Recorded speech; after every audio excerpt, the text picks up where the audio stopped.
Today, I'm going to tell you how to make the 100% detox beetroot carrot juice. Now, this is a juice that we need to try early morning with breakfast. For this, I'm going to take 1 cup of beetroots, nicely chopped. On top of this, I'm going to add another cup of carrots, preferably OT carrots because they are more juicy. I'm going to add 1 finger of ginger, nicely chopped.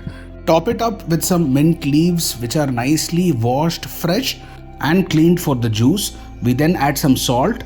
We top it up with some pepper for taste. We then add some lemon juice to provide us with a tangy taste. We will then add enough cold water so that it submerges all of these vegetables completely. It is now time to grind the juice. You can see that now I've ground the juice and I'm going to run it through a sieve so that all the hard particles come out. We then add some honey. Honey is completely optional depending on how sweet you want the juice to be. Our 100% detox beetroot carrot juice is now ready to be had.